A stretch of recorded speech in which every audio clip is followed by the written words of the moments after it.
Voici Ramon. Ramon est un gars assez décontracté qui aime son église.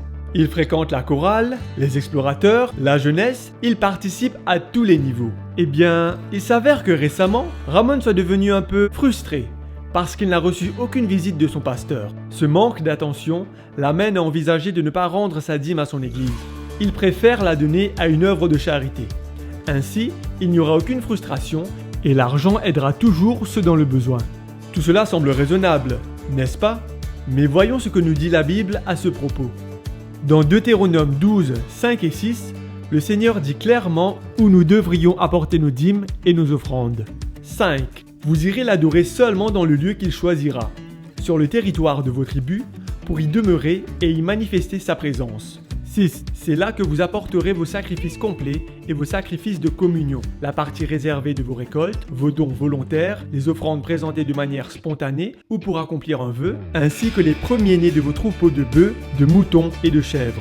Puis, il le dit encore plus clairement, vous n'adorerez plus le Seigneur comme nous le faisons ici aujourd'hui, où chacun agit selon ce qui lui semble bon. C'est le principe de la maison du trésor.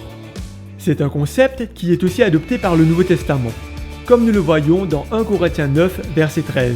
Vous savez sûrement que ceux qui sont en fonction dans le temple reçoivent leur nourriture du temple, et que ceux qui présentent les sacrifices sur l'autel reçoivent leur part de ces sacrifices. Finalement, le Seigneur dit de manière explicite où nous devrions donner nos dîmes et nos offrandes, et il nous fait même une promesse spéciale.